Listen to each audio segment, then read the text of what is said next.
Ovo je Row, odnosno u prevodu sa engleskog sirovi automobil.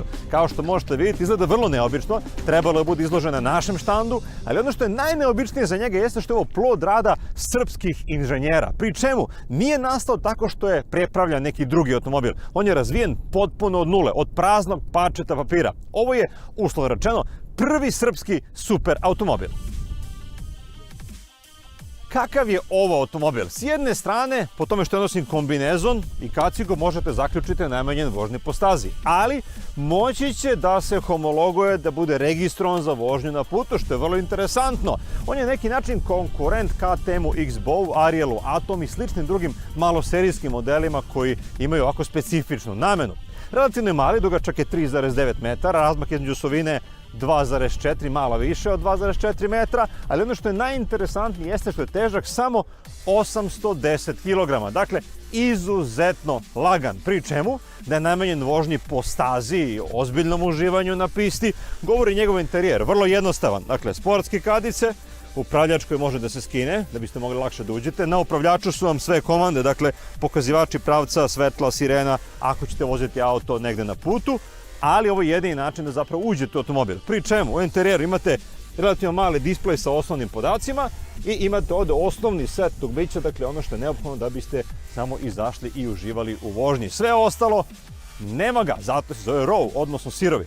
Kako se ulazi? Pa pošto nema vrata, ovo je jedini način. Kada se smestite, naravno, morate da vratite upravljač na mesto, evo ga, i morate da prikopčate pojas. Pojas se pravi sportski, u 4 tačke kopčanja, evo sad ćemo to da vam pokažemo kako izgleda, evo ga, jer je ovo jedini način da budete potpuno bezbedni pri visokim brzinama na stazi. Ali, kada ste se smestili, onda zaista se osjećate kao jedinstveni komad, zajedno ste tu sa automobilom, niste odvojeni kao da ste samo ubačeni. I naravno, kada ste to sve napravili, vreme je da se vozimo po stazi. Dajemo kontakt. Dakle, spremni smo za vožnju.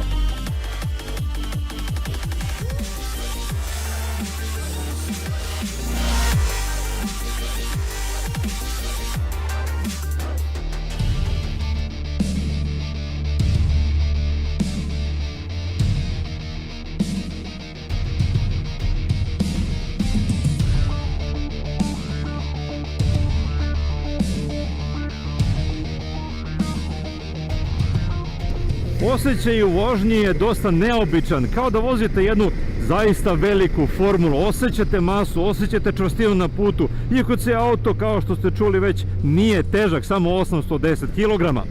Row pokreće Fordov dvolitarski benzinac, ovde smešten iza mene, sa 280 konjskih snaga. Mjenjač je takođe Fordov, dakle ovde je prepakovan neki način iza mene Ford Focus ST i to garantuje visoke performanse. Ono što mi danas uspjeli da izmerimo ovde jeste ubrzanje do stotke za 4 sekunde i stigli smo do maksimuma od 240 km na čas. Možda auto može i brže, ali naša staza jednostavno nije dovoljno dugačka da ispitamo da li je tu neka maksimalna brzina još veća od tih 240.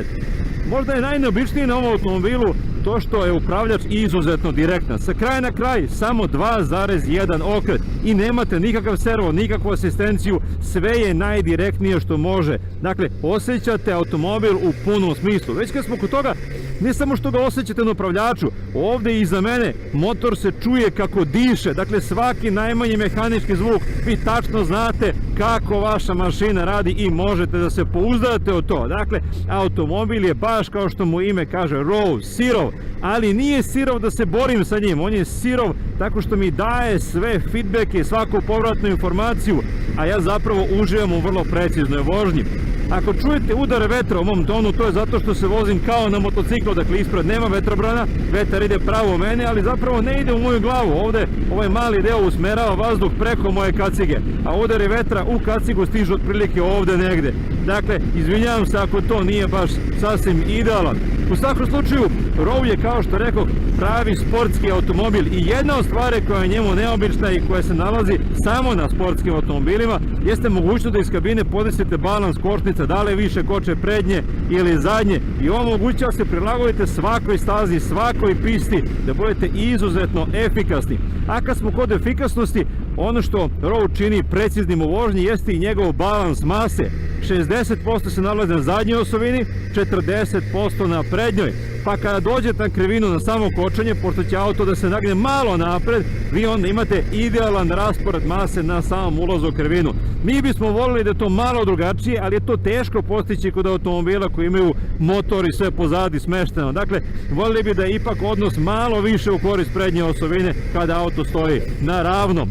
Inače, nisam na početku rekao da je rezervoar na automobilu 38 litara, dakle nije nešto naročito veliki, ali će biti dovoljan za jednu trku od 20 krugova ako bi se jednog dana vozile trke sa ovakvim automobilom.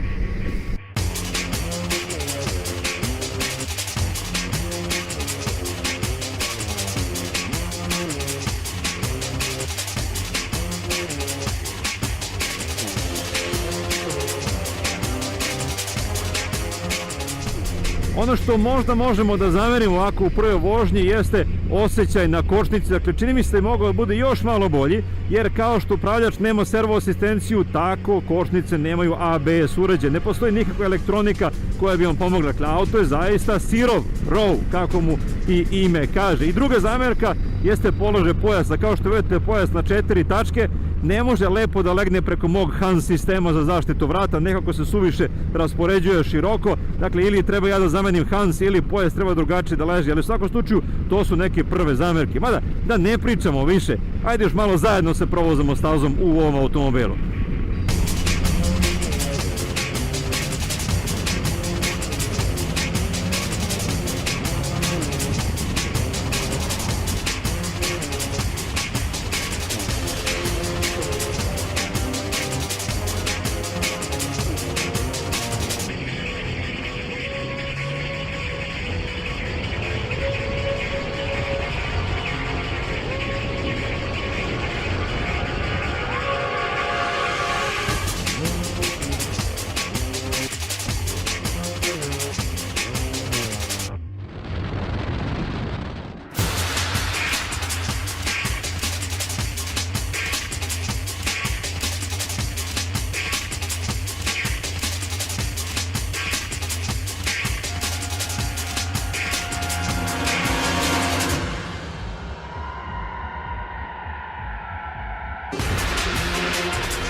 Će moći da se kupi, da vidimo tu ekonomsku stranu.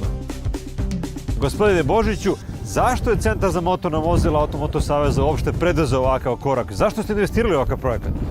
Pa da, vi verovatno znate da je Centar za motorna vozila jedna kompanija koja ima preko 100 inženjera u svom sastavu, koja ima 12 doktora nauka, koja je u tom tehnološkom smislu jedna od najjačih u regionu, ne i šire. S druge strane, mi imamo Mašinski fakultet u Beogradu koji je jedna od najboljih naučnih institucija ovde. Mašinski fakultet proizvodi jako dobre inženjere. Mi kao firma dosta pomažemo Formuli student njihovom projektu. Iz te mase jako dobrih studenta biramo, crpimo za sebe jako dobre inženjere.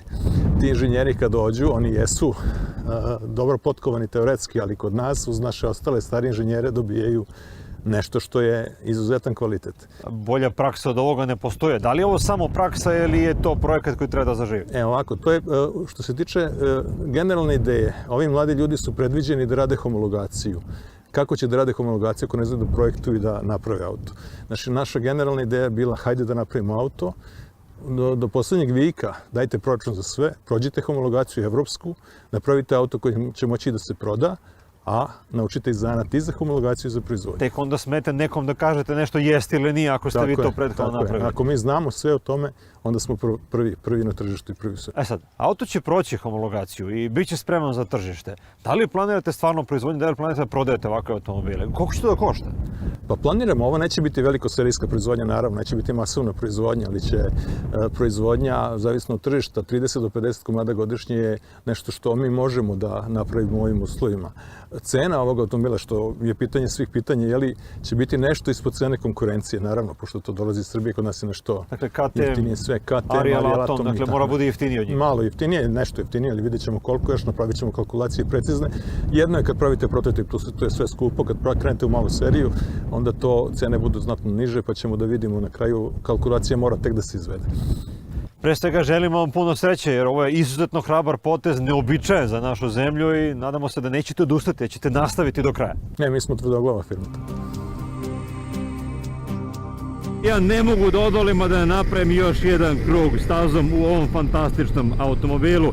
Verovatno će morati da me izbaci odavde kad nestane goriva, ali ću iskoristiti svaki minut da uživam u nečemu što je plod srpskog inženjeringa, o nečemu što je za svaku pohvalu. Sve čestitke ljudima koji su radili na ovo, sve čestitke ljudima koji su verovali u ovaj projekat, pa makar i u trenutku kada znaju da nema domaćeg tržišta, jer ovaj automobil je pokazatelj da možemo i da moramo mnogo bolje. I uvek nam nedostaje malo podrške, malo poverenja, malo samopouzdanja i malo novca da se ovakve stvari vidi na drugim kontinentima. Ali ovo je nešto što je izuzetno. Ovo je nešto što daje snagu svima drugima da veruju da umemo i da možemo sami i da smo sposobni da napravimo neke stvari koje su fantastične na svetskom nivou, a ne na našem lokalnom ovde.